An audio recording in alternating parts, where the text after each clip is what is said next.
again, so happy to be here to talk about global governance in supply chain and sustainability. Luckily, we do have Professor John Quinn from Dublin City University here. I think you guys, the student, can learn a lot from Professor Quinn.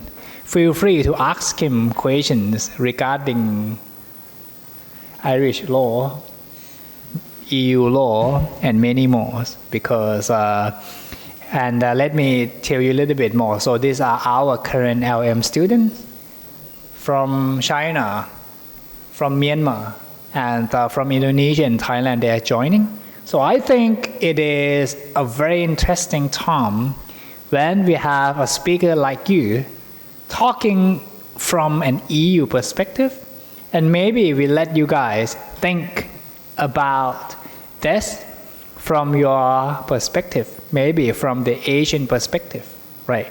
And we also have Mr. Michael Clinton Robert, an expert in investment, banking, and also a practicing lawyer in Thailand. So he can share his perspective from the US.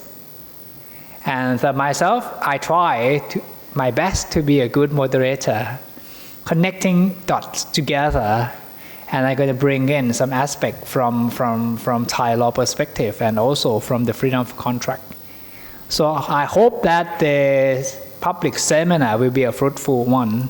And for those who are in this room, feel free to interrupt me or other speaker at any time. You think that they're going too fast or you want to ask any question, we've got plenty of time. So no need to save your question until the end. I think you guys are allowed to interrupt the talk at any time you want. You know, if you want us to repeat it, you want us to clarify what we have just been delivering for your clarification, feel free, okay? So I think to start with, we do have Professor John Quinn to talk about the future of private global governance, supply chains, and sustainability. So the floor is yours, so I can move the slide for you.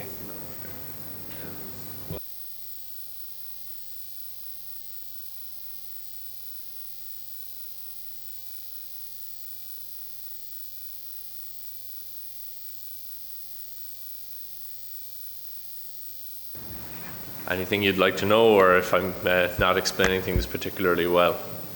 I'm going to make a simple argument, or try to make a simple argument about supply chains and their impact in the global society.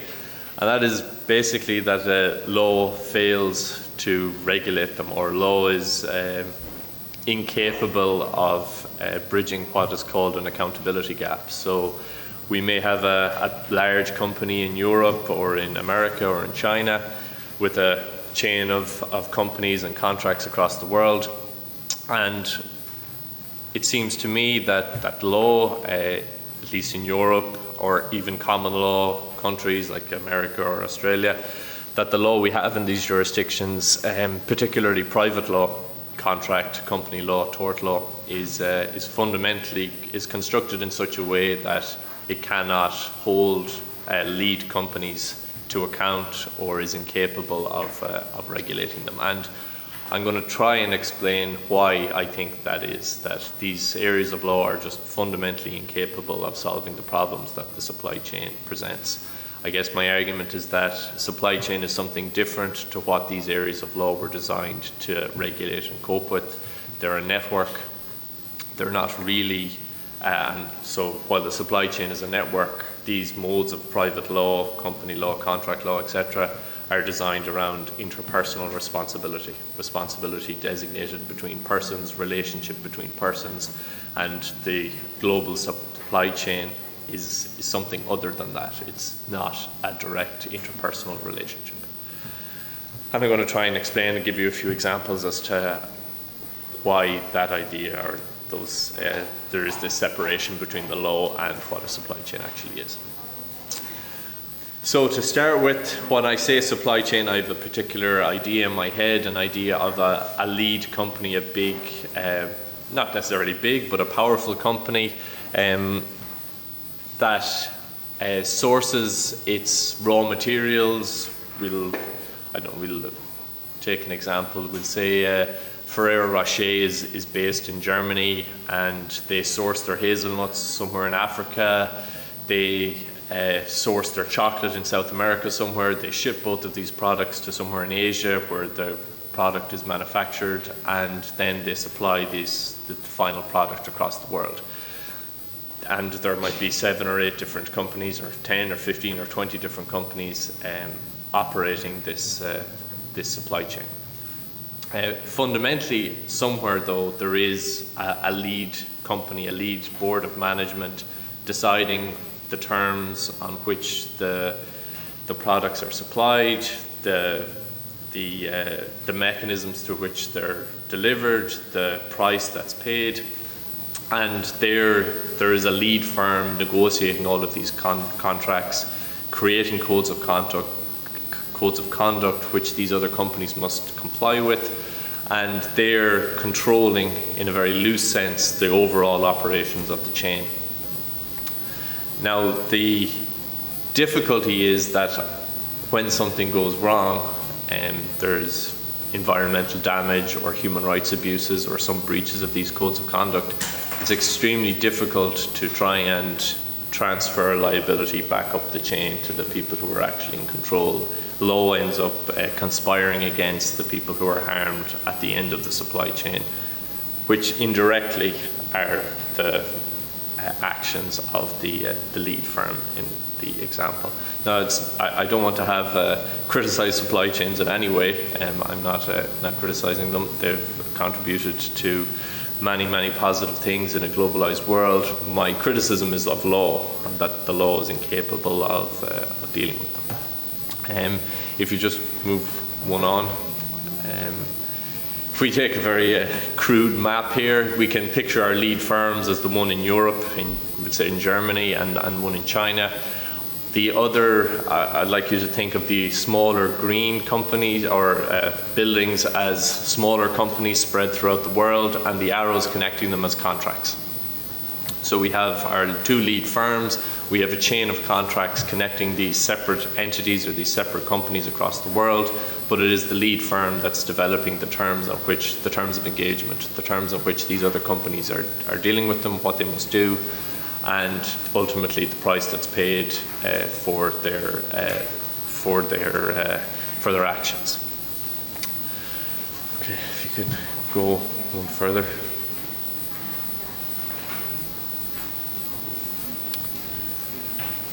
So we turn to the problem, which is how can we attempt to impose responsibility or accountability on the lead firm.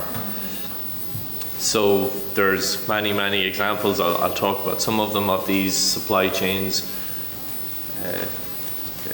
causing harm, environmental harm, the Rana Plaza disaster where a building collapsed, killing thousands of workers, Cape Industries where employees have been poisoned by asbestos, and many more situations where at the end of the supply chain there's some kind of harm, and claimants, people try and impose liability on the lead company. And what I'm going to talk about is private law's response to this, how private law in a series of cases, a large number of cases, have conspired against claimants, preventing them from imposing liability, and that how our models of private law simply cannot deal with this, and that we need to find some other solution. Whether I'm going to talk about solutions perhaps in public law, I think Piti is going to talk about potential other solutions, and Michael again is going to come up with perhaps alternative solutions again.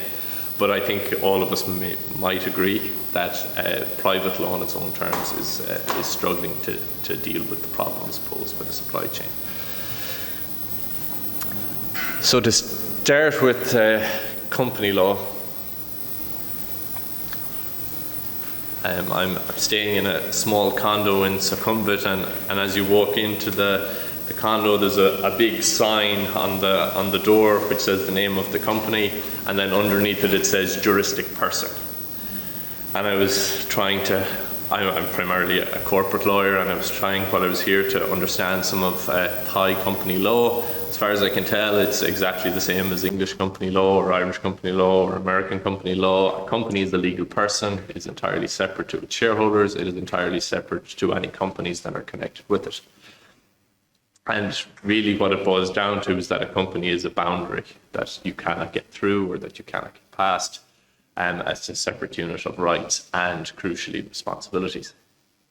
So we assume that once there's no fraud, once there's no deliberate wrongdoing, that each company stands separate. And there rarely is deliberate wrongdoing in supply chains. It's usually things that happen that aren't intended.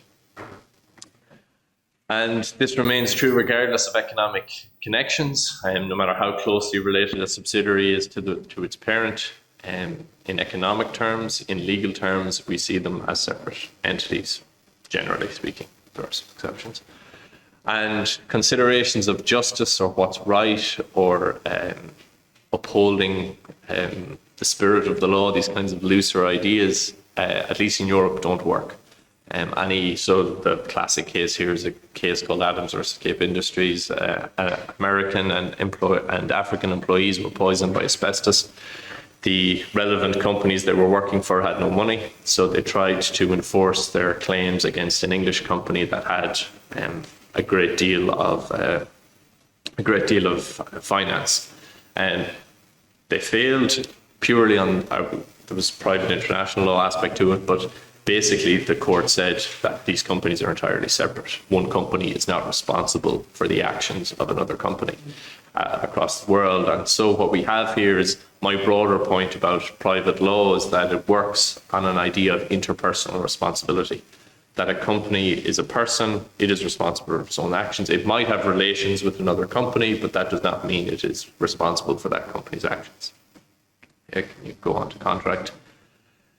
Again, probably the most relevant area of law here is contract law. And again, I'd argue that contract law is premised on this idea of interpersonal responsibility, that as a default position, I have no obligation to other parties. But if I enter into a contract with Michael, I voluntarily assume an obligation, and then contract law governs that obligation. But as a starting point, there is no obligation. And then once an obligation exists, it's between me and Michael. It's interpersonal. It does not extend beyond to third parties. And even if myself and Michael decide to try and benefit a third party, in many situations that third party cannot enforce the contract. It's interpersonal relationships voluntarily assumed.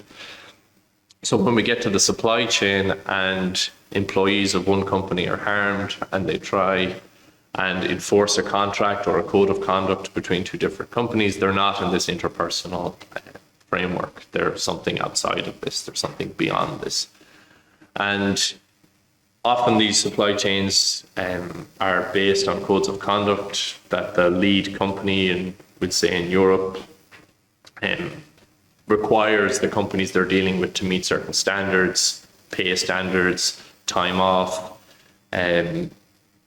comply with local laws, industry standards, that they expect them, and in the terms of their codes of conduct, they will say, if you don't comply with these standards, we may terminate our relationship, or we reserve the right to audit and make sure that you're upholding these standards. But of course, that places no positive obligation on them to actually make sure. It's again, an interpersonal relationship, and it gives the contracting party a right to terminate, but it doesn't assume an obligation to enforce or to make sure that the company is actually following these standards. And that was the decision in Walmart, versus Walmart, an American case. Again, these are just examples of many other ones that I could talk about. So in Walmart is this enormous store that you could essentially buy anything in. And it had supply contracts with companies in Asia and Africa. Employees of these companies said that the companies that were working for were falling below these codes of conduct, and that those companies' failures were essentially Walmart's failures. But again, the court said, no, that's not the case. You are not employees of Walmart, and the codes of conduct place no positive obligation on Walmart to actually uphold these standards. So you have no claim, essentially. And the final area of private law I talk about is tort law, where claimants can have a cause of action beyond contract. So you don't need a contract to take a claim under tort law for negligence or some kind of product liability or defective product or service. And there is some joy, or at least there's some optimism recently in England, at least, about these kinds of claims that have actually worked in tort law on the basis of control and assumption of responsibility. So the case that many people are optimistic about, that tort law can solve these problems, is a case called Vedanta, where the local farm's river was destroyed by a copper mine, and over 1,000 local residents took an action against an English company through a subsidiary company that was based in Zambia. And the English court said, yes, this is actually, there's mechanisms here to which impose liability from one company to the next.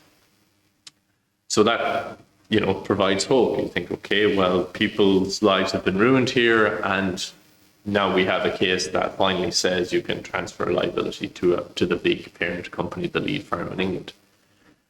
But when you look closer, you discover that there's facts here that establish the kind of relationship between the companies that isn't normally the case in supply chains. Basically, the English company had taken over complete management of the Zambian company. They had sent employees to manage the company. They made a series of public declarations saying, we take responsibility for this, we will fix this problem, and they trained all the employees in the Zambian company. So what we had here is a much closer relationship than would be typically seen in a supply chain. And we have those key words there: control, proximity, assumption of responsibility. We have a much greater degree in Vedanta than we would normally see in the classic supply chain. So while maybe there's some hope in tort law, generally speaking, it's not clear to me that this will provide a response in a majority of cases. So now, if you accept my claim that private law can't fix these problems, I'll turn now to the European solution. So what I've been talking about has been to the great embarrassment of the European Union for some time. European Union that talks a lot about human rights, European values, that our companies can't be harming the environment across the world and be unaccountable for it. And of course, the main priority in the European Union law objective is sustainability and climate change, or it's one of the main drivers, and it's driving legislation across a range of fields, from capital markets to disclosure and transparency to company law. The European solution to the problem of the supply chain is the Corporate Sustainability Due Diligence Directive. Piti will talk more about due diligence. I just want to make a very simple point about what's on the slide there, and that is that it cuts through all of the problems or at least tries to cut through all of the problems that I've been talking about. So the number one thing is that it imposes a positive obligation on companies to actively investigate what's going on in the other companies. So while contract law and company law does not require that, what this law is saying is that if you have a supply chain, if you have established business relationships, you must, number one, there's a positive obligation on you to actively assess, identify, and investigate actual or potential human rights or environmental impacts, and take steps to mitigate those potential impacts. So we've moved away from the sphere of private law, where it's about interpersonal relationships and private responsibility, to the area of public law, where a big state-like entity is imposing obligations on businesses to actively take steps, and that there's civil liability for failure to do so. In other words, you can be responsible for damages. Now, to what degree, what exactly this means, what an established business relationship means, does it have to be a year or 2 years, or how that is going to be assessed, what are the standards that need to be breached in order for claims to exist? We none of that. We don't know any of this. Will this actually fix the problem, or will companies just restructure to fall below the threshold of 500 employees and 150 million turnover? Will this separate out again to fall below that threshold, or to make sure that their supply chains don't fall within the definitions of established business relationships? I can imagine scenarios where companies figure out ways around this. But generally, the mood or the attitude in Europe is that this is a step in the right direction, and it's based on French laws, which seem to have had a positive impact. So that's the European solution. I just have one more reference to make, or one more point to make, really, and that is about some alternative solutions.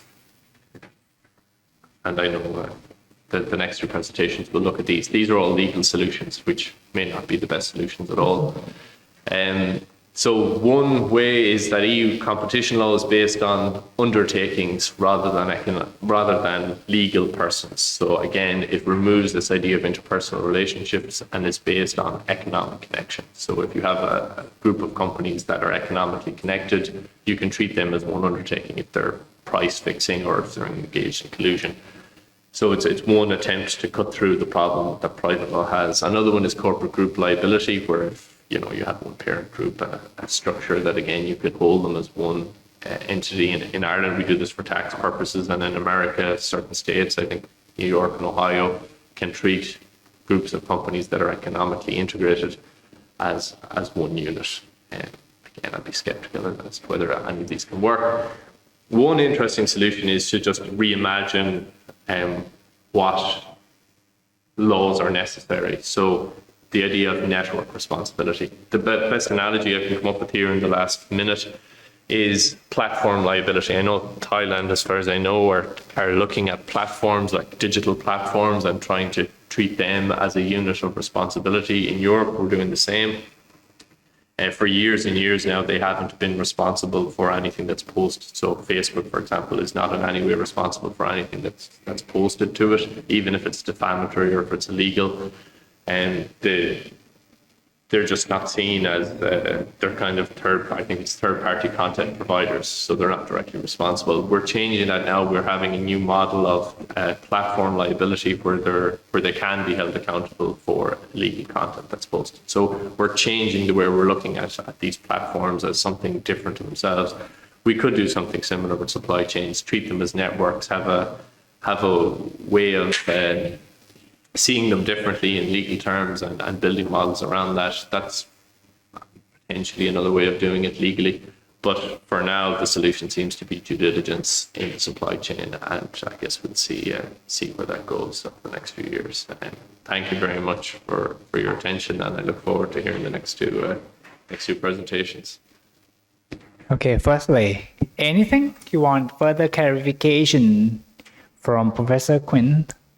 Or something you want to bring up for discussion, so feel free. I think we, having quite a good size of audience here, we can have a fruitful discussion if you wish, or any student want to consult with potential research topic. Feel free to talk to Professor Quinn. This is a very unique opportunity. Anyone want to start with? If not, may I just got one quick case I'm thinking about, Professor Quinn. It is the Shell case, the climate change litigation, because we talk about tort law, right? Or wrongful act from the civil law perspective. And I think not very long ago, like 2-3 years ago, the Shell group, let's say, was liable for not taking a good care of the environment. The Dutch court said that, hey, you are not doing good enough to reduce greenhouse gas reduction. Okay, so it is, let's say, a duty of care, unwritten standard, all right? So it is section 162 of the Dutch Civil Code, saying that if you are not doing what should be done, unwritten law, you are bad. You become a wrongdoer. You become a tortfeasor. But for climate change, there's something the drafter didn't think about it, I think. Let's say 100 years ago, tort law had not been used for climate change litigation, right? But for environmental liability, I think it is possible. So one thing I want to ask you is that, hey, they said that the Shell Group, because you talk about corporate control, I think. The Dutch court said that, hey, you are the Royal Dutch Shell Group. When they said it is a group, it comprises many companies. Let's say you do have a parent company, a big one, right? That can practically control other smaller company like subsidiaries through corporate control. And you can imagine when it comes to Shell Group, they operate in many countries. And in those many countries, applicable law are different, right? Some countries are sensitive to climate change. Some are not that stringent, right?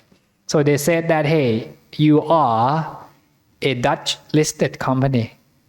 You are responsible for making sure that all your subsidiaries are taking good care of the environment.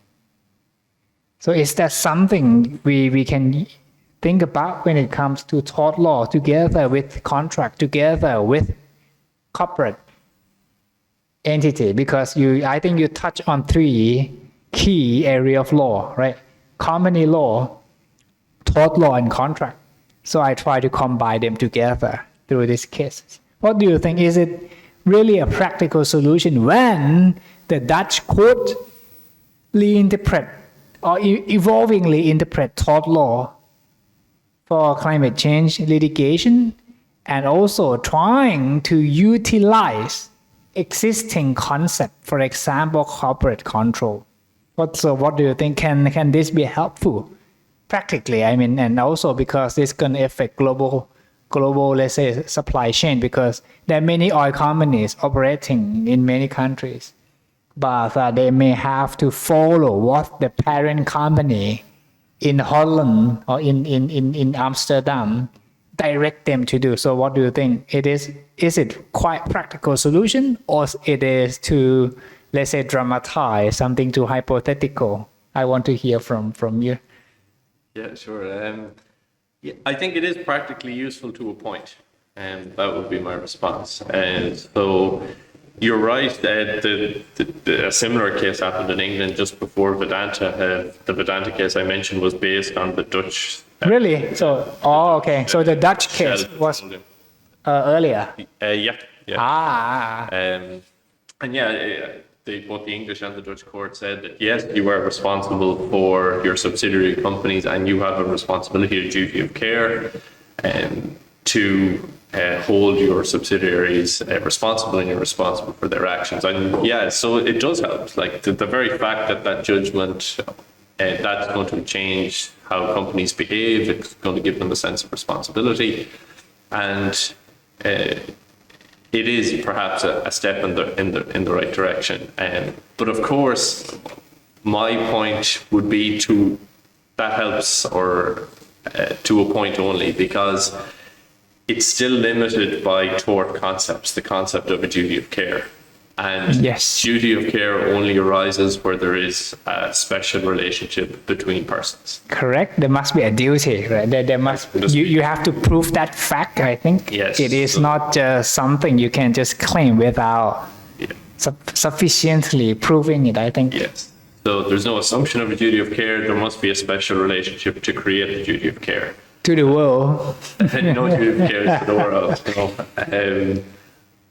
So yeah, well, and that makes perfect sense. You can't have infinite responsibilities to infinite number of people. No company could ever survive, and there can only be responsibilities. It has to be narrowed somehow, and the way we do that is narrowing it through a duty of care. And while the Dutch court and the English court in the corresponding case said there was a duty of care, it was based on control, complete control, and being the ultimate manager of the subsidiary companies. My argument would be there's a greater degree of separation in many supply chains. where there's not direct control by a parent company that's really involved in the management of the other companies. And that was the basis of the duty of care in those cases. It was a real close managerial connection, which implied a duty of care because they were so closely connected. Where that close connection doesn't exist, and we're saying, there's a completely separate company in Thailand, there's a completely separate company in terms of we're not controlling them, we're not managing them, we just have contracts. So there are arm's length contracts.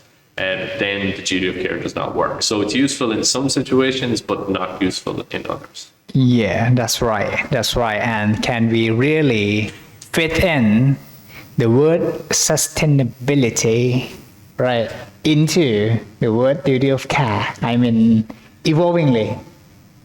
Yeah, so your interesting point, or the point that you made that was interesting, was how can we adapt existing concepts? So can we evolve a duty of care to include concepts like sustainability, or to expand our company law or our contract law to take these into account? Potentially. My own view is that these areas of law have a bedrockian interpersonal connection, and that there are limits no matter how you try and bend them or adapt them. It's going to be challenging to break apart the basis that a company is a legal person, that contract is about voluntary obligations, and different concepts like the environment don't fit easily. Correct. And that's my view. Correct.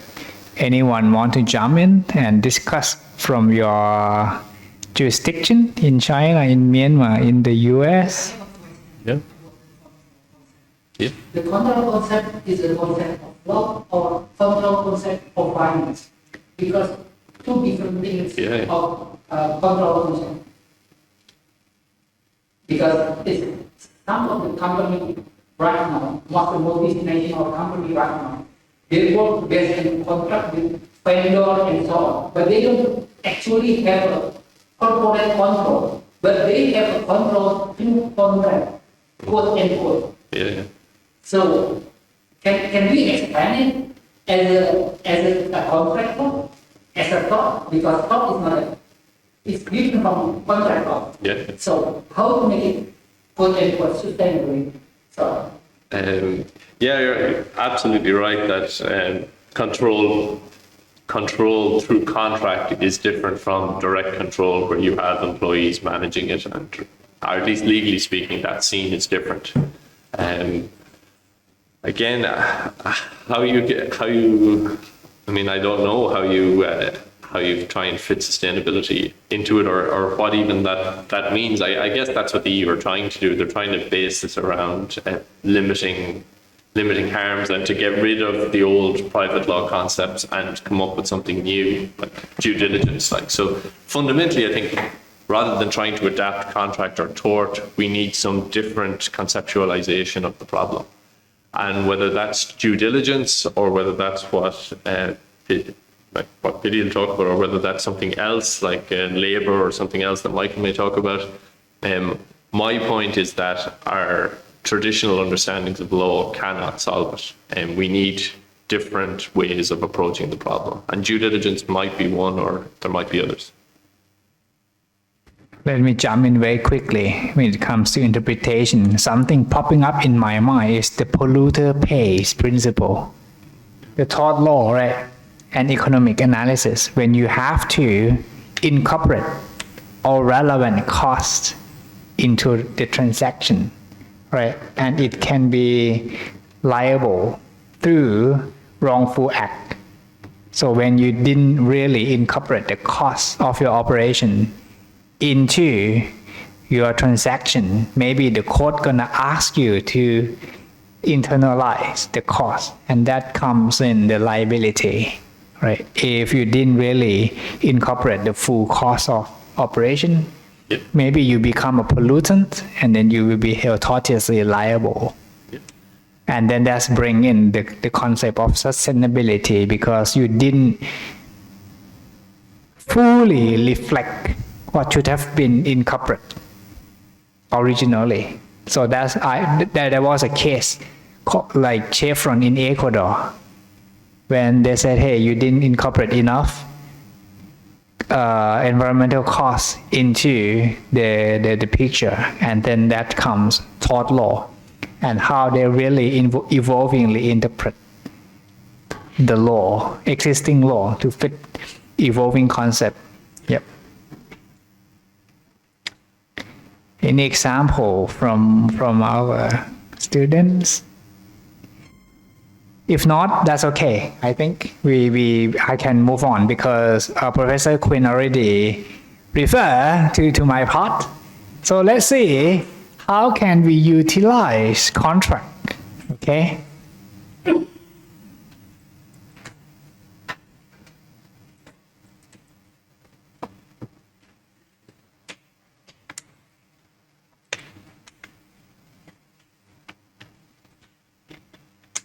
So as mentioned earlier by Professor Quinn, we are now moving on to how can we really utilize freedom of contract. So I think I saw the keyword, for example, privity, and how you really negotiate with each other. But for the previous presentation, we talked about corporate control, right?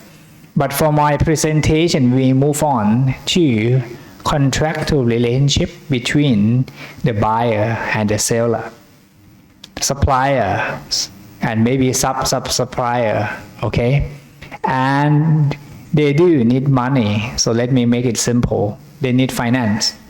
And one way to get the money is through capital market. In Thailand, the SEC encourage listed company to be sustainable. If you want to be a listed company here, you are required to do what we call the one report system. You have to review how good you are in terms of sustainability. It is no longer just about how rich you are. It is also about how sustainable you are as well. So you have to disclose full information to allow potential investor to get a full picture of your sustainability practice. All right. Same logic applies to many other things. For example, corruption and transparency for oil company, but I don't have enough time to talk about it today. So just on sustainability, meaning that if you want to be a friend with the SEC here, you need to be nice to them. The reason why I use the word be nice is that it is voluntary. Okay, still, it is something you are not compulsory to do. It is still voluntarily action, but you need to be, in good terms with them. But I want to go beyond that. It is not just about being a nice person. It is about providing your investor with enough and sufficient information for them to think and to have the best decision. Because when it comes to stock exchange regulation, which Michael gonna emphasize later, I think availability of information is the key. All right, the SEC around the world do not focus on command and control. I think it is about information-based regulation and also self-regulation later to be covered by Michael. But what the regulator here is trying to do is to provide investor with the best information they can have to analyze the risk associated with the target company for investment. So we will see how they're gonna ask this company to be transparent about sustainability performance. When you are investing in a company that care about the environment, why it is safer for your money. So this is the key argument I'm trying to make. It is not just about legal compliance, but why being more transparent on sustainability point is good for your investor, is good for your lender. Why the lender want to know whether you think about it enough. All right. Why UNGP principles on business and human rights are something this company need to think about. even though they are not, law in Thailand, they are not legally enforceable. But why it is more important to fully comply with this, let's say, principles, not the black law, all right, the black and white law. So the key analysis is that, hey, if you do conduct human rights due diligence process, you can minimize risks associated with human rights violation and climate change risks. It is possible that you may be held liable for human rights violation, okay, on the grounds that you didn't take good care of your employee. It may be just like what we discussed earlier when it comes to the Dutch case, Shell case, that your company is held tortiously liable for something that has never been, perceived as tortious liability earlier, 10, 20 years ago, but climate change is getting so severe. So the code becomes more stringent, become more serious, and try to push tort law, right, further to make it workable, to help someone accountable for climate change action, all right? So once you know yourself, you can mitigate risk, you can identify associated risks, and I do think that it is better for your investor. So on the one hand, my key argument is that you can continue supplying goods to markets in the EU or in the US when customer care about sustainability of the product or service that they are consuming. This is the real drive, I think, because once you have a company, what is the ultimate purpose of the company? To make profit, right? We have to be realistic. Once your customer wants something green, wants something sustainable, there is no point for you not producing sustainable product, even though they're gonna, I touch on it a little bit, polluter pay principle. Since they are really ultimate, pollutant, they have to pay for the full price of this. And how can you demonstrate that all costs are fully incorporated? We think about it here. And at the same time, you can, let's say, continue to preserve or even extend the group of customer. On the other hand, you can help contributing to prevention on human rights violation and also promotion of sustainability throughout its global supply chain. So good for your business and also good for the world. So why not? Let's see. I used to work for a jewelry company in Thailand, being a full-time lawyer. So we negotiate this contract with our EU trader. You can see that there's a Thai-listed company here, right? It is a gemstone manufacturer. This gemstone company is basically a manufacturer, providing cutting service to make raw mat become finished goods. It doesn't have its own gemstone mining, but this listed company will get raw material, let's say raw gemstone, from an African-based supplier. Also from Australian-based raw material supplier when they have when they do mining activities in Africa or in Australia. I think this is something Professor Quinn touched on, right? When you have to rely on goods or product from other country, which may have different environmental standard. Maybe environmental standard in an African country is a little bit more relaxing. Maybe human rights violation take place, but from the EU perspective, not because of their local law. It is possible, right? When they have local law that's different from local law of other country. Or maybe in Australia, they have different sets of legislation.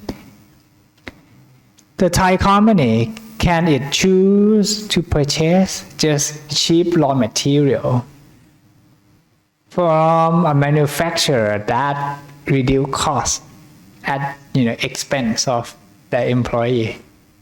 Human rights violation take place because there is demand. But is it possible that EU customer, US customer can demand something different?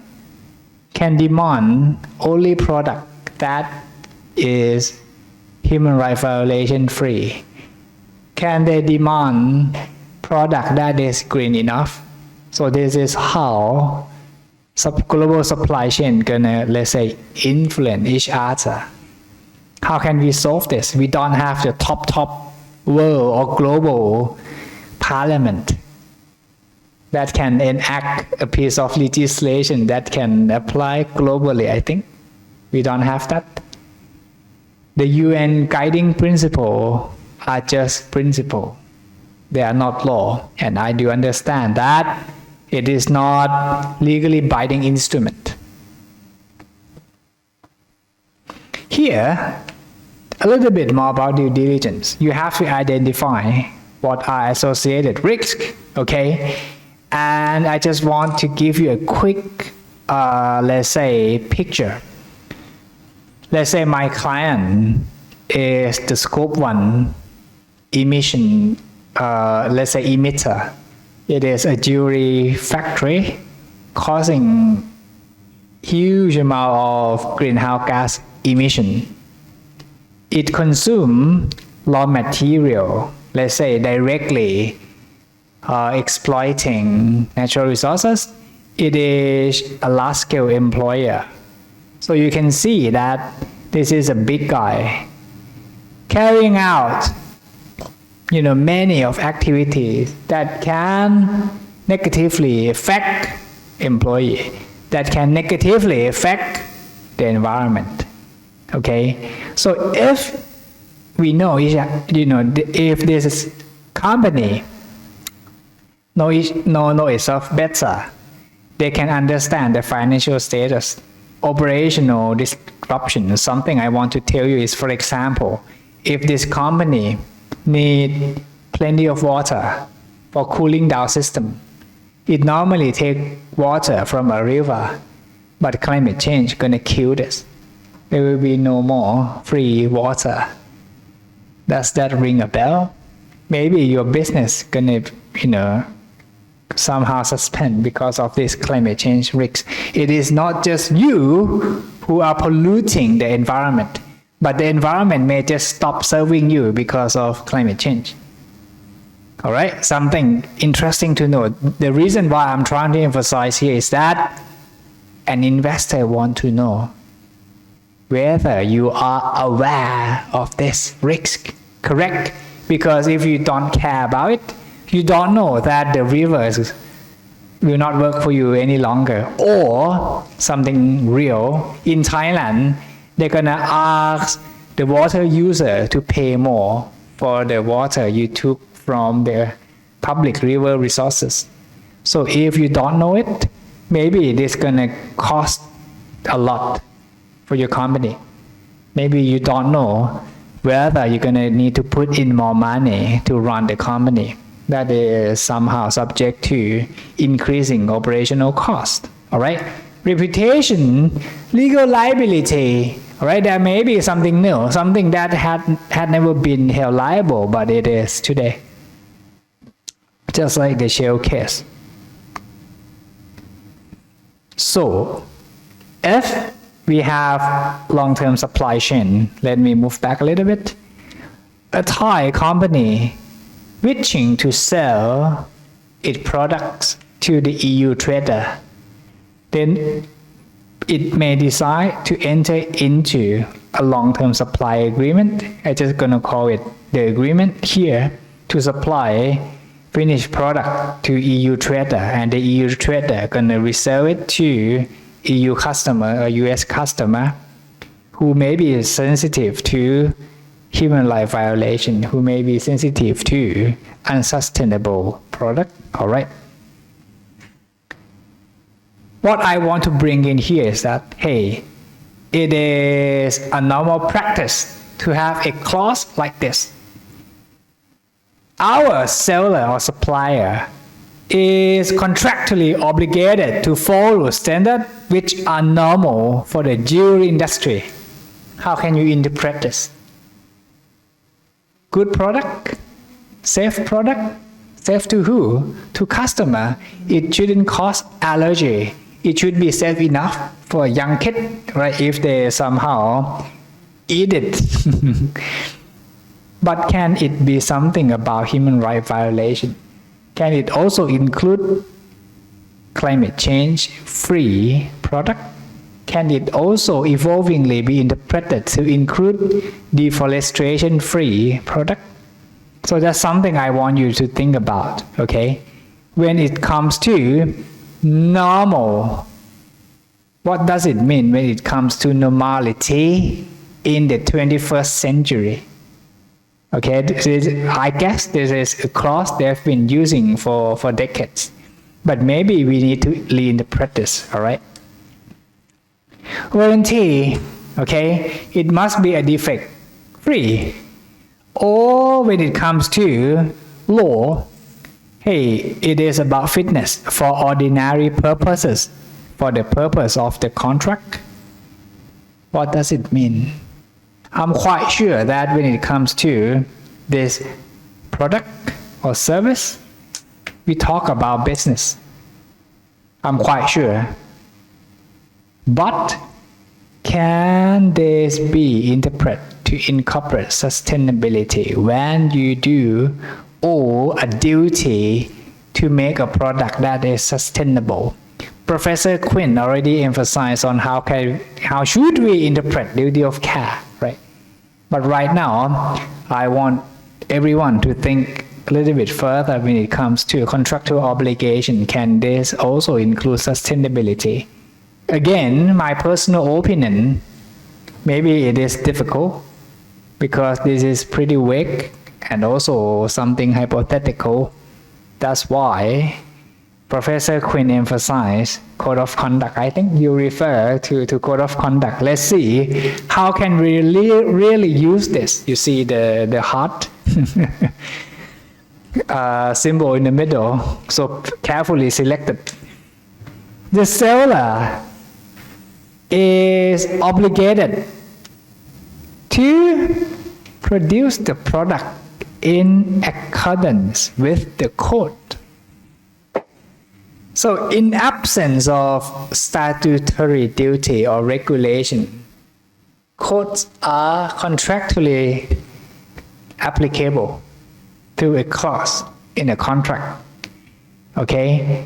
The buyer clearly mentioned that, hey, we tend to give higher priority to the seller who can declare environmental policy and environmental management system. So this is something I found very interesting, and this is already like 10 years ago. And if you are the seller, something you need to think about is about the cost as well. This is quite challenging because you need to compete with other suppliers supplying reasonable price product, because this contract is not exclusive just for you. You have to compete with your competitors who may sell product at the lower price but maybe less sustainable. So if the trader aim at sustainability, it is also important to allow you to reflect full cost of products, right? These are criteria they use to determine whether the product will be selected. Maybe your goods gonna be a little bit more expensive, but if the trader can guarantee or can make sure that this product will be sellable in the US or the EU market, maybe they can accept it, right? Hope you got my point. From the money sense, from the money perspective or the price, it may become more expensive. But that is a consequence of incorporation or internalization of environmental costs. And this is the manufacturer, the trader, and the distributor are able to pass on this cost to the customer, who really eventually pay for the full price of the environment. So you see the dot, right? You see this. You can see that everyone is connected. The demand from the customer will encourage the trader to be more green. The trader will push the Thai company to be more green. The Thai company gonna push their supplier to be more green. The same applies to human rights violation, right?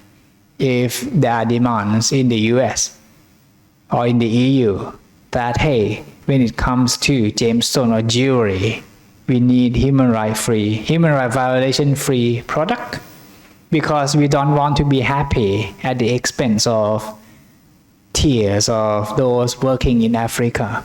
We do have finished gemstone for our happiness, right? So it is quite a paradoxical situation if you somehow kill someone to get this product. And I think this is quite a powerful logic.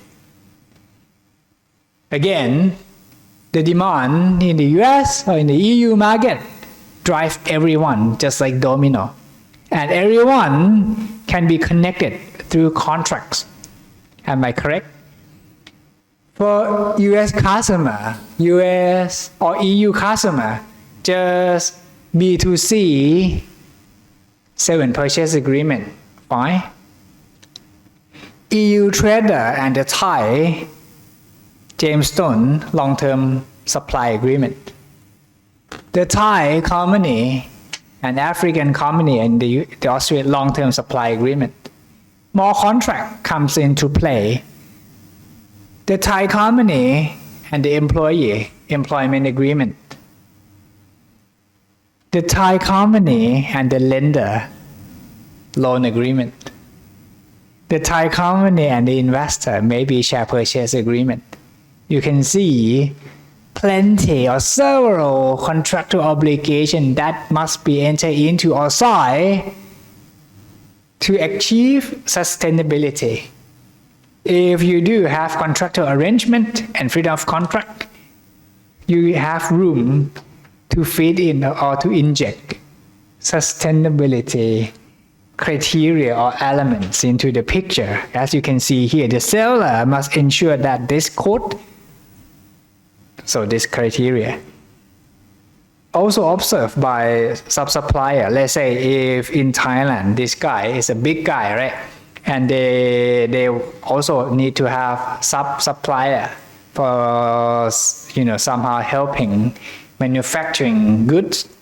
The code of conduct that the Thai company is obligated to comply with must also be enforced against the supplier, the sub-supplier, or sub-supplier, just like back to back, right? And you can enforce this through contract anyway. So that's why I'm coming up with contract. For child labor, all right? We do have our standard, right? Thai laws. We do have international standard. Again, contractual obligation can be something, connecting these two together. We do have these contractual obligations. We do have Thai labor protection. What I want to highlight here is, for example, for the international standard, supplier will provide adequate support to enable to attend and remain in school until no longer a child. I guess this can be called an active duty. But in Thailand, the law just say, hey, if they want to take a leave for seminar or education, the leave application should be approved. Can you see differences? Maybe this one is a little bit more active. This one is a little bit more passive. But if you have to follow the code and the code refer to active duty, contract is a real driving force, making you to be more mindful or active for child labor protection, and not just giving them leave, but also supporting them to attend the seminar or education seminar, right? One thing I want to tell you is that this is a little bit painful when I negotiate with them, because let's say my client was a Thai company. Imagine if you are a director of the Thai company, there are many questions for you, right? Because this code is pushing you to go beyond local law. And perhaps it's gonna definitely cost you more, right, to comply with this. Not just about money, everyone. If you have a commitment, let's say a contractual commitment, but you are unable to fulfill it, what is a legal consequence? You become a defaulting party, you become a breaching party, and the EU trader may do what? Terminate the contract and call for remedies. So what I want to tell is that it is not just about a positive side of the picture. There are plenty of challenges, okay? It costs more, and it may trigger contractual liabilities. And it may be more difficult for a Thai company to fully comply with this, and it faces a risk of, being terminated. So, is it escapable? So I'm moving on to the last bit of my presentation because I think I'm running out of time. Hopefully, it is not too boring and you guys are already sleeping now. Can you practically escape? Because I mentioned that transaction costs gonna go up, compliance costs may go up. So if it is a contract and a contract is based on freedom, can I just say no to this? Can I just say no to this obligation? I don't want to be green. I want to economically survive. I don't care. Maybe it is something for 5 years to come, but after the COVID, I just want to economically survive. I don't care about the world. I'm sorry. Can I escape? I don't think so. Because your customers are here. Tiffany & Co., Cartier, Louis Vuitton. If these top 3 want green product, want sustainable product, it is unlikely for you to escape from this because the source of revenue is here. You can't say no to your customer. Maybe it is easy to say no to the regulator. But I don't think from a business perspective, it is easy to say no to your customer. Let's say if Swarovski is knocking your door, asking you to produce hey, can I have $1 billion of jewelry? Sorry, billion, maybe too many, sorry. A big batch of finished jewelry products.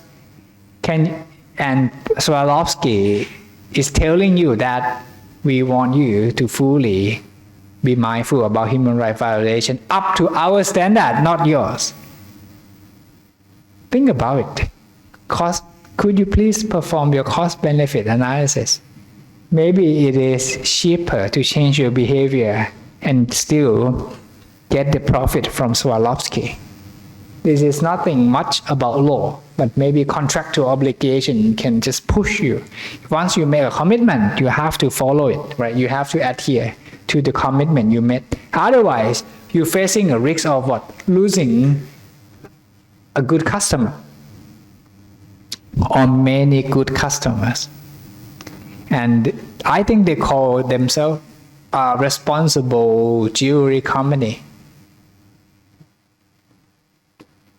and not just your customer, I think your lender. So this lion, this orange lion, let me make it short and simple. There's a principle called Equator principle. Financial institution will only finance sustainable company. If you are not good enough in terms of human rights protection or sustainable practice, we're not going to give you a loan. And without the loan, I don't think you can really go forward. For a big project, you do have equity and also debt, right? I told you that some investors are worried or sensitive about this. So the E part is already covered by sustainability. When I said the E part is equity, okay? For a big project, we do have the E ratio, right? Debt and equity. Once the E part already cares about sustainability. And also the D, the debt part, they cares about sustainability. DE come together. You have to care. That's why I don't think it is financially escapable. Even though it is not just about being a nice person, it is also about getting enough funding, getting enough financing, getting enough demand for customer. In conclusion, if you can identify the risks through human rights due diligence, you know yourself better. You know what are risks to be addressed. You know what are risks to be mitigated and how, right? So regardless of the law, black and white law, positive law, you do have inescapable emerging trend on sustainability.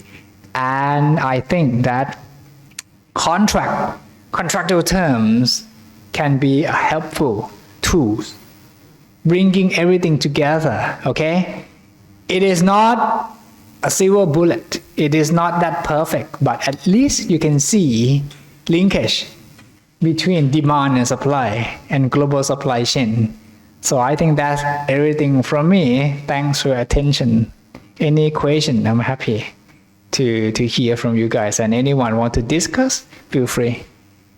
This is, let's say, a 10 years old contract already. But at that time, to be honest with you guys, I felt very painful to negotiate with them. I mean, my client didn't understand why do we have to care about human rights violation in other country. I just want to keep my product cheap, right? But the EU trader said, hey, if you're not going to agree with this, we're going to terminate the contract. We're not going to sign the agreement with you.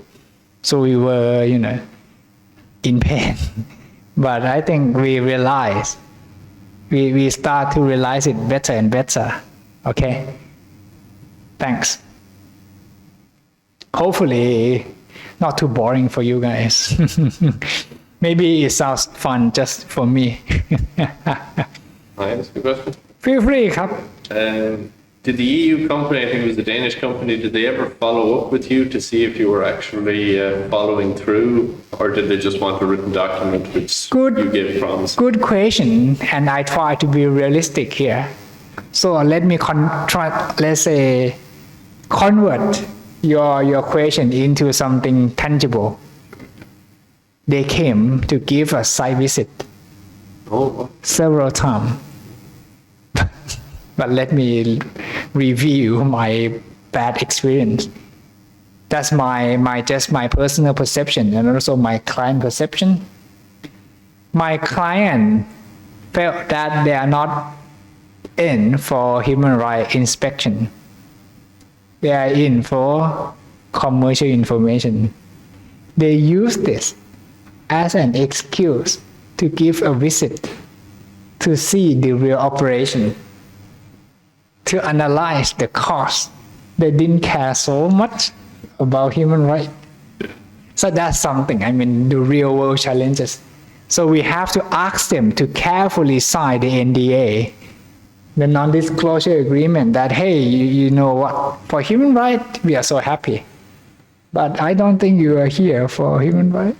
You are here to see our real cost. I'm sorry. Yeah. Dark world, I think.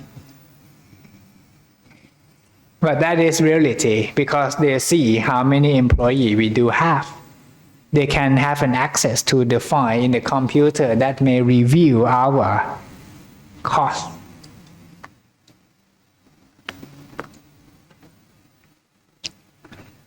If anyone got a similar experience, feel free to share it with me. But for our students, whenever, once you graduate or you are a lawyer now, you're negotiating contract. Don't forget this. I mean, there's many things, good thing from the sustainability aspect, business challenges, cost, right? And how can you keep your client happy? My client was not happy negotiating this contract with the EU company. And I was a person in the middle, right? They said, hey, Piti, you have to tell them that we cannot accept this. And the counterparty said that, hey, if you don't follow the sustainable standard, we're not going to sign the contract with you. So this may be real challenge for a lawyer like you guys to think, hey, how can we really compromise this on the one hand to keep your client happy, on the other hand to somehow calm down your counterparty.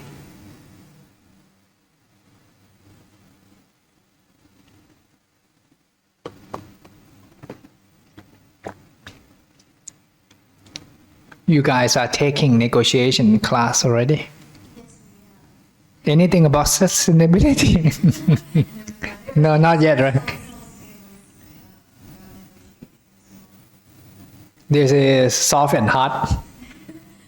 Paradoxical situation, soft together with hard. Anyone, anything? If not, I'm just gonna pass on the floor to Michael to talk about derivative. Okay. Thank you. Khop khun krab in the local language. It's a pleasure to be here. I really don't know how I should follow up on such great presentations from Professor John and Professor Piti. So I'll just go into this something through those two presentations that occurred to me. When we're looking at the well-being of employees and the environment in other countries and continents, I think often when we're looking at major issues relating to environmental damage or to forced labor or indentured servitude, something that often comes up is that the companies involved that have such global reach, let us say, are usually larger players. And this puts them usually in the realm of companies that are trading, that are public companies trading on stock exchanges. And of course, when we're looking at capital markets here, I think there are a few important things to recognize. First of all, being that I think we need to restructure on a global basis, or at least try to put into action a reassignment of, or a redesignation of the fiduciary responsibility of the executive management towards shareholders. So this is one of the critical things when we're looking at large corporations, publicly traded corporations, is that in almost every situation, the fiduciary responsibility of the executives and the board towards shareholders supersedes other kinds of responsibilities. And what we need to look at here, when I use the word stakeholder here, I know there's a kind of broad usage of that term these days, but involved parties in the supply chains, that's how I'm going to be using the term stakeholders here. I think we need to balance the responsibilities more between shareholders and stakeholders. Executives need to have carry more responsibility towards the stakeholders and all involved parties in a supply chain, more responsibility towards them, towards the environment they're working in, and towards the quality of their lives. More responsibility there, and if that entails slightly less responsibility towards the shareholders, that maybe is necessary. Otherwise, we're not going to be able to achieve anything with retroactive, punitive kind of measures and trying to chase the origins, let's say, of this detriment. Whether it's the detriment to people through forced labor, indentured servitude, even slavery, or whether it's environmental issues, or as the ESG term so much stands for, environmental, social, and governance issues. Now, on the bright side, when it comes to capital markets and investments, the largest asset managers in the world, for example, BlackRock and Vanguard in the United States, have already created scores for businesses in which they invest or might not invest in or might consider investing in, have created scores looking at these different standards and how these companies can basically maintain sustainable supply chains, sustainable environments for employees. And so this is definitely a step in the right direction, because companies need to be drawn to a better environment. And if investment, of course, for a corporation is very important, share prices, then this type of approach can be very effective. And so I do believe that such standards and scores need to be reassessed, and there needs to be more input. There need to be more collaborations between, let's say, investment banking, different equity divisions, as well as advisors and individuals maybe from the UN that aspire towards some greater good that, let's say, maybe is absolutely not aligned with capital markets. So we need to have experts from multiple areas come together, from capital markets, from human rights organizations, to work out feasible structures, feasible regulations that can in turn then reshape our world for this decade and this century and hopefully far beyond. So that's just something regarding, the presentation so far that I wanted to bring up. I think that when we're looking at capital markets, that's really something important to consider. Stakeholders and the current legal importance of shareholders and responsibilities, the fiduciary responsibility there, that needs to be addressed, I think, far more often, and there must be a balance. Again, for investment companies, all the way down, hopefully, eventually, to smaller investors, to venture capital companies, private equity, I do believe that scoring and assessing the drive of companies to improve their sustainability and improve their sustainability in a global marketplace, to improve, not just locally or for their shareholders, but on a global basis, improve human rights, environmental protection, and to basically have a more sustainable overall presence. I do believe that's very important. So thank you. I just wanted to bring that up as something important. Also, we may be looking at, in the future, central bank digital currencies that can be programmed. We can assign where money is transferred to. So let's say that there's players, whether on a national or country basis, or companies that are not living up to standards, human rights standards, let's say, or industrial standards regarding the environment. Central bank digital currencies can be basically assigned to specific accounts and can be locked, frozen, for example, very easily until, let's say, one of the players improves the human rights record, for example. That is another solution potentially, but that is further down the line. And so now that brings me to the topics. The ideal solution, I hope, for a lot of these problems, especially human rights and the labor. So when we're looking at forced labor, modern day slavery, these kind of issues, I do believe that the environment is of the greatest importance, but without human beings, well, it's going to be a pretty empty world. So with that to human rights and basically, Piti, if you could pull up the first slide. Okay, sorry. Yeah, no problem. This one. So yeah, a little bit further back, I think, nope, a little bit. This one. Okay, yeah. So bringing this here, so a lot of times it's very hard to address what we call forced labor. When we're looking, this chart right here does not even address child labor. This addresses forced labor and slavery in the world today. This from Statista, this and through a nonprofit organization. This, without any bias, is publishing. This information can be found in a multitude of sources. What we see here is that some countries, have still millions of slaves, factual information, slaves, working to produce goods that are then, for the most part, exported. Now, this is important because I think that when we look back and it's very hard to put a finger on slavery. It's very hard to put a finger on indentured servitude, on forced labor.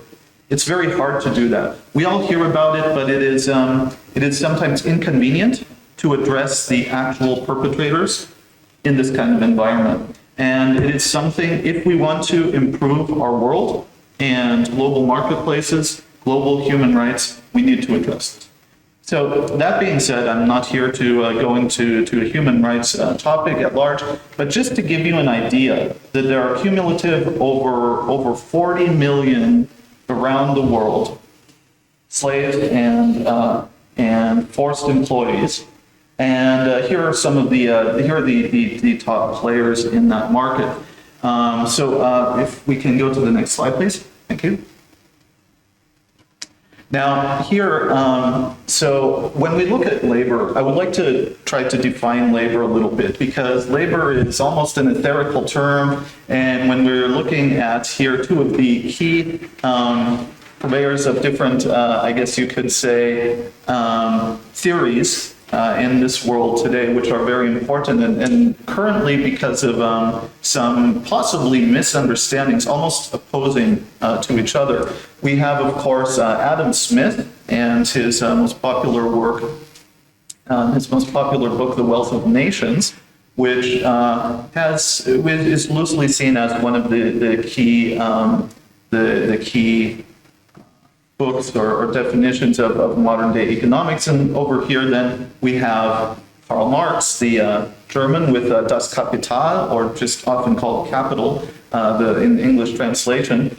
His book that, or his I think we could say is his greatest work that defines many socialist, communist kind of ideas, criticizes some capitalist ideas, and I do believe that if they would have been able to sit down together in a room and talk about their ideas, they could have come up with some possibly utopian great ideas. I think this world today, we're a little too divided on some kinds of topics like this. But actually, taking ideas of Marx and of Smith, as well as from some other scholars, I think we can put together some solutions and plans that can really benefit this world. We're not working against each other. We need to work together because ultimately we're all here together. And so I'm not going to go through too much detail here, but I do hope that they could be able to see what I'm talking about here. And there is definitely great common ground here to work on. Move on. Next slide. Yes, thank you. So now, when we're looking at the private laws, and we're looking at laws in general, as discussed before by Professor John, it is really not the right kind of environment to focus on if we're going to try to improve human rights, if we're going to try to improve the labor, the employee environment, as well as environmental issues, but specifically now the labor issues on a global basis. It's not the right way to approach that. If we're not looking at capital markets and we're not looking at investments and scoring specific players, corporations on a global basis, which we already are, the possibly fastest way to improve situations is through self-regulatory organizations. So I'm just going to give you some examples here regarding self-regulatory organizations. In the United States, for example, we have FINRA, the Financial Industries National Regulatory Authority, which was created by a collaboration, a combination of the New York Stock Exchange and and another regulatory agency to basically create FINRA. That was the NXT. And so then they focus specifically on securities. Oh, I'm sorry, yes. So then basically they focus mostly on stocks, bonds, mutual funds, other types of investments that fall under the term security loosely. Then we have the CFTC, that's the Commodities Futures Trade Commission, and they focus on commodities and commodity futures. They're based out of Chicago, and of course commodities being a very, very large market, they're a separate self-regulatory organization, as commodities do not fall under the category of securities. Then we have the CBOE, the Chicago Board Options Exchange. Although options, generally speaking, are options derivatives, mostly of equity, mostly of equities. Those are at least that's the origin of options. There's a self-regulatory agency, and of course, with that, the exchange, the Chicago Board Options Exchange. They focus mostly on options, mostly equity options. That's another example. Now, what I'm proposing here is that we have labor units and an exchange for labor units. Now, since if we look at this from a slightly economic perspective, we've evolved from a very basic definition of exchange. Let's say, a currency unit for a widget. Maybe I'll use a different example. Water widgets are very popular amongst economists. So when we're looking at water, for example, there's different ways to assess value in terms of qualitative or quantitative, and Karl Marx goes into great depth on that. So we're not going to go so much into the economic theory of different economists here, but what I would like to address more so is how commodities over time, however, have evolved into commodities and the derivatives. So we're talking about futures and the derivatives market have evolved into a much more complex marketplace, however, that is by free markets balanced out, right? So as Piti had mentioned before, for example, let's say a gemstone is brought out of a mine and processed here in Thailand versus, let's say, in Belgium, right? The costs are very different. Because of a global integrated marketplace, the price of that gemstone will ultimately be the same.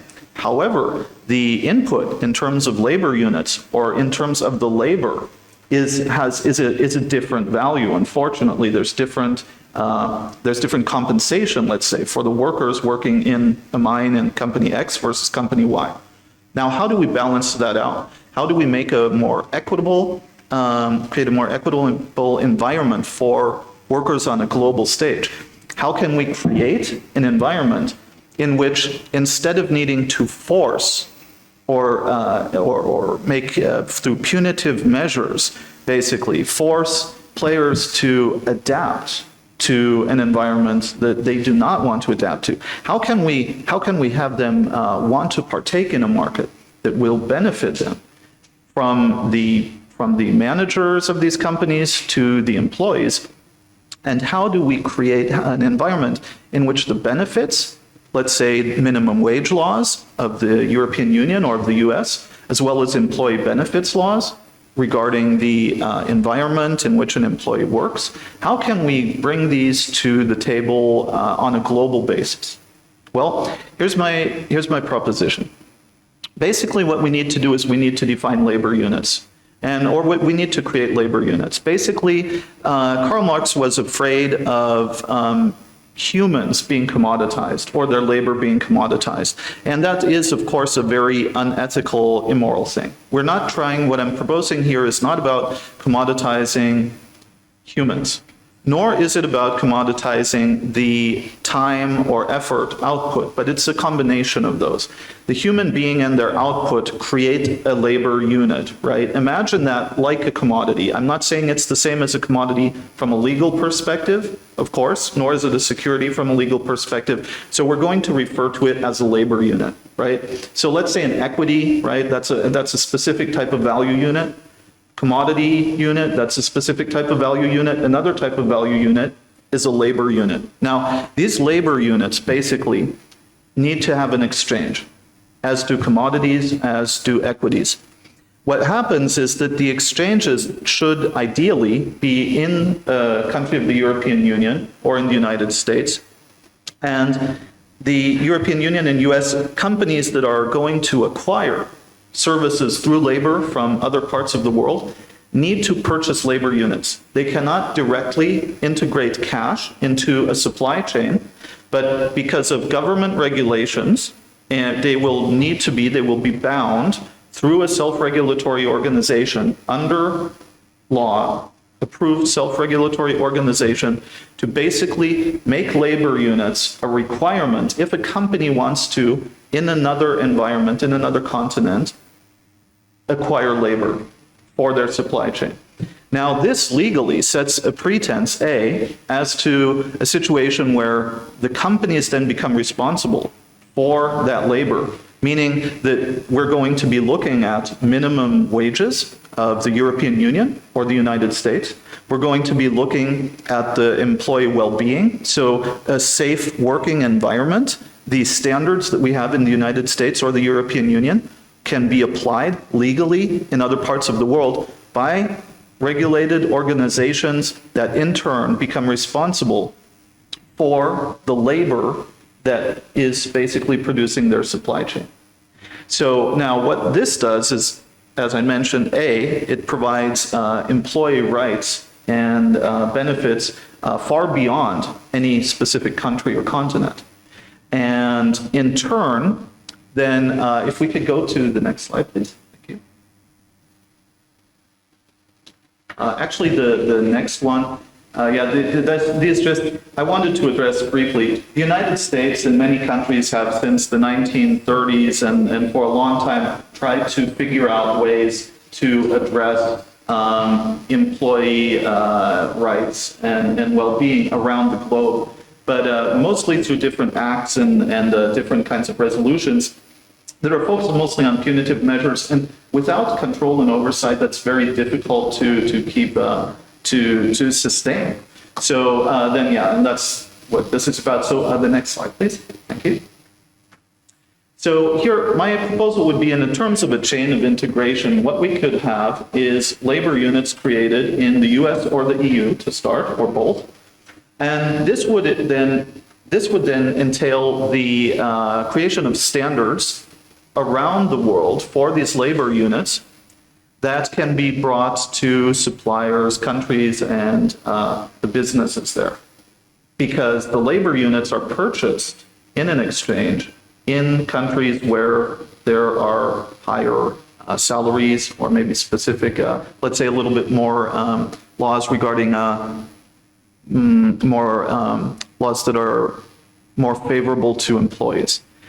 So this would be the first step. Now, what we need to do then is there needs to be some intervention. Of course, the United Nations can only make specific types of proposals. We do need some government intervention in the beginning, and this is definitely a good thing. The next step would be for these labor units to be traded on an exchange. The importance here is because this balances out. This creates, the opportunity for players in other countries and continents to create labor units. By becoming integrated in this self-regulatory organization that very well might be a global organization, and adhering to those standards, they can create their own labor units, which of course have a value that is going to be determined by free and open markets. Now, one of my associates asked me once, with a model like this, how can we address the issue? Of course, instead of increasing the well-being and the salaries of employees around the globe, What if we're just dragging down local salaries? However, this is where, of course, minimum wages and a regular update to minimum wages in the European Union, let's say, and in the United States of America is critical. We need to, of course, regarding inflation and other types of measures, we need to constantly update on a more regular level minimum wages. So the thing is, of course, we have then markets basically creating a global standard for these labor units. And then, of course, there's going to be minimums. They can't go below this amount. Now, what happens here is that we have companies and countries around the world that are interested in partaking in this market because the companies, as well as each of their employees, can receive more money for their labor than they currently do. And also, in turn, through partaking in this, there are going to be far higher standards for the employees and for their working environments so that they can work in a more safe, a more human-friendly environment. So that's basically the second step here, having an exchange for those labor units or multiple exchanges. And then ultimately the government needs to grant a SRO status to the labor unit self-regulatory organization.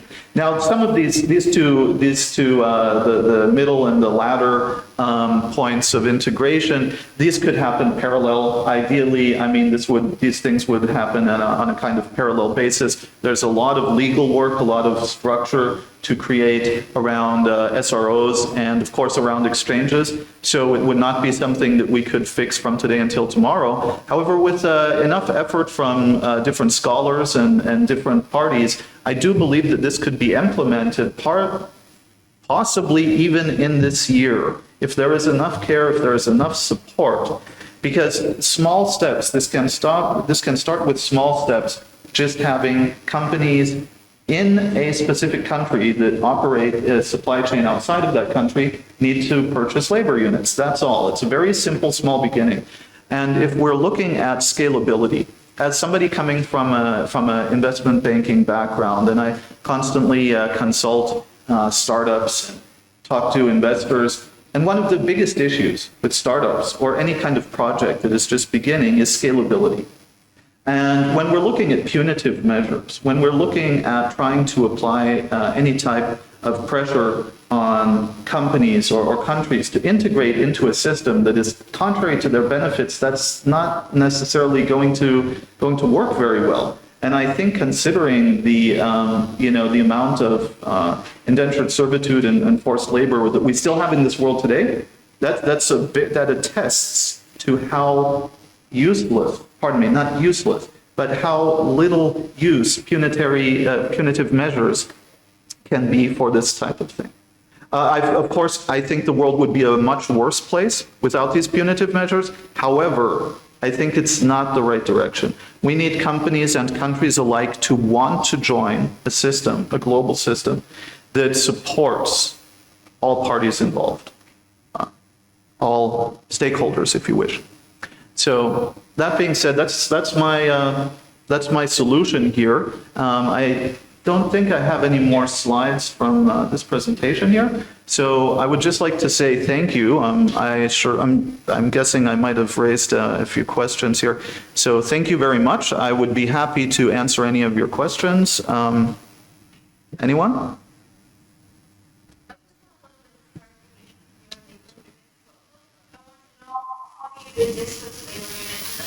For employees of the company, and if they're not hired at the time, are they still entitled to other benefits? What was the plan? So yeah, that's a very good question. Labor units are not specific to a person, so it's not like otherwise it would be similar maybe to some websites like Fiverr where people are basically selling labor units, their own labor units. Instead, the labor units are not assigned to one specific person. There are labor units that are maybe there's tiers, right? So let's say there's no college education tiers. There's, let's say, 4-year college education tiers, and then there's like a decade or so in that realm college education tiers. So because, of course, given the sacrifice that it takes to, get advanced degrees, those should have higher value and also, of course, with that higher compensation. But what we're creating is a marketplace where these labor units are not assigned to a specific person. So in that way, basically, the individuals through software these days could create their own labor units, but they would not be assigned to them. The compensation for those labor, for any given labor unit, would then be sent to them. Very easy if we're looking at, for example, digital currencies, and I'm not talking about crypto here, I'm talking about central bank digital currencies. Very, very soon, I do believe in the future, we're looking at that. So we're going to have the opportunity to very easily send currency to any person anywhere in the world, very easily, and specifically target them for the effort, for the labor units that they've created and brought to the table. You're welcome. Thank you. Any other questions? Could I ask Yes, please. It's reminding me of, or it's similar to work councils in Germany, where it's kind of like an evolved union, where like employees have come together, band together, and try and collectively bargain a payment for their labour at a certain level. Is that like, so kind of like an organic combination of individuals at a similar level, then sell their labour? Is that the kind of model you're thinking, where they negotiate with, like, as collectively, or is it something? Yes, in one way, there's some similarities. However, this is going to be, the value of the labor units will be determined by the free market. And again, of course, there's going to be government set minimums in terms of minimum wages, which then not just in some countries or in the EU or US can be applied, but then on a global basis, because the labor units are not specific to one person, but are traded on an exchange. So you don't actually know which person's labor units you're purchasing, but they, depending on the tier, have a global value. And this, in turn, basically provides a free, this is where, coming back to what I was saying about Karl Marx and Adam Smith would both love this. We have the free market element determining, the value of the labor unit. And at the same time, we have government protection and intervention so that it cannot fall below a certain level, which I do believe Marx would love. In addition to this, as these are commodities, we can create futures, derivatives, specifically for these labor units, which are value units, let's say, derivatives, and that would balance out the value of labor units over time. One of the biggest, I think, issues when looking at the commodification of labor itself in several publications, and of Marx as well, was that there may be high volatility depending on the supply and demand for labor. Now, the thing is, if we look at strategically using derivatives to create a more steady baseline for, let's say, labor units, this is very easy to achieve. This is unfortunately something that economic scholars don't really consider. But if we look at any kind, if we look at a global marketplace and we look at other commodities, let's say, I mean, derivatives, futures, in this case for commodities, let's say we're looking here at a massive demand for nickel. And here in Southeast Asia, we have several countries that have massive deposits of nickel, which is very important for batteries. So if we want to create more stability, right, and which is already happening, to create stability for any kind of commodity in terms of prices, if we effectively use derivatives, we can create a very steady price. Even though the demand may fluctuate greatly, we can create a very steady price for commodities, which is already happening. It's been happening since decades. A century, you might even argue. So basically what we need to do is just apply the same strategy using derivatives to create a very steady value of these labor units, even through high and low times in demand. Thank you. Any other questions? Feel free. Again, unique opportunity. And if not, just let me ask quick question, trying to link what Michael just said and also what John just said. How's about, because John mentioned earlier about the platform, employee platform, can we somehow relate it to what Michael just said? How can we use something about digital or AI connecting these two together? Just a quick thing, because recently I've been listening to like news and read so many articles. They try to empower things through internet and AI, digitalization, blockchain, whatever. Something difficult to corrupt, something easy, something digital. So can we somehow relate this to what you just mentioned, digital and platform, something? Yes, that's a very good question. So I do believe that AI will be inevitable to ultimately forecast supplies and demands for this type of marketplace, because we're looking at, on a global basis, of course, there's going to be massive amounts of labor units, which I don't believe even the greatest, smartest, most capable, team of accountants or whichever, of mathematicians could basically figure out in terms of supply and demand of labor. So we will ultimately, of course, need AI to forecast, basically, demands in specific areas. And already there's algorithms that are, I want to clarify, they're algorithms, they are machine learning algorithms. So as, just to clarify, they're not sentient AI, but basically they do their task much faster than us humans. So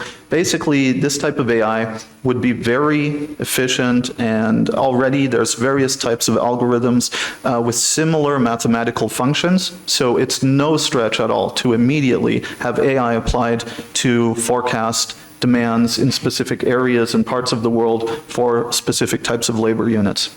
Absolutely. So let's say the predictive analytics can be somehow useful for your proposal, and this can be something helpful to push forward your proposals. Yes, absolutely. So yes, it is very much about predictive analytics and about quantitative data analysis. So we can take, of course, with so much history from the past, looking at where throughout different times and different markets demand has increased and decreased, and using this quantitative data, in addition to, of course, other factors, we can, I believe, very accurately predict where demands will rise and fall. Yep. Interesting. Very interesting. Something very new. Any other question? Thought, remark, observations, comments? I think we do have quite a fruitful afternoon here. And I'm just going to continue because we still got a little bit of the time.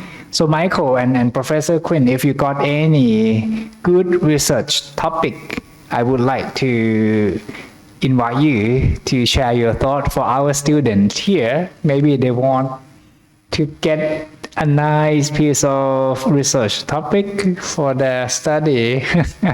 Don't get bored with me, because I do expect some good research proposal from you guys as a, let's say, director of the program. But if not, you can continue. But I think for our student, today we have learned so many things. And as we had discussed earlier, right, when it comes to legal research, we do talk about legal gap, something you need to solve. Something you need legal analysis to solve. So I think we do have plenty of questions today. And if you got any topic, feel free to share with my students.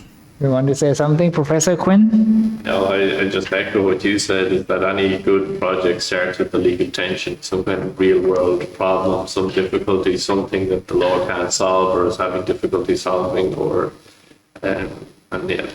that's always where the interesting research lies, rather than going through something that's recovered 100 times or something that has an obvious solution. It has to be something to figure out, something to wrestle with, something that has an effect in the real world and actually affects people. And if you can say that in your opening page of your work, and say, here's the tension, here's how it affects people, and here's some of the legal issues around it, then that's a good start to a paper. Okay, so something, actually I'm happy to hear that.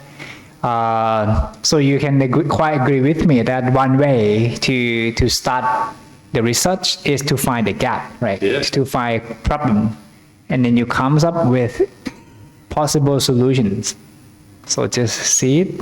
It is not just my approach. It's something universal, right? Because somehow they got bored, right? When it comes to research methodology. If I were the student, it would be quite difficult to keep listening about research methodology for like hours and hours. Michael, any tips for our student for conducting fascinating research? Well, just to come back on something that I briefly mentioned before, I believe there's a gap, or let's say a necessity to reinvent, let's say, the relationship between shareholders and stakeholders. So, especially in contract law and corporate law, I think that this is something that ultimately will evolve into a more balanced relationship. But I think if at this time you can just address this and possibly look at ways to figure out solutions, it will ultimately contribute to a better tomorrow. Thank you. Any final remark, observation? Because otherwise, I think we are reaching the end of the seminar. Very nice. I think it is a very nice 2 hours here for this afternoon. So if there's no further comment, I would like to say a big thanks to Professor John Quinn and also Michael for spending your time and effort preparing all of this interesting information and material and some good tips for our students and also for the audience. Okay, if there's no further comment, I would like to say a big thanks to everyone here and also the IT team. Thank you very much, and see you next time for the let's say the public lecture seminars. Thank you very much. ขอบคุณครับ Thank you.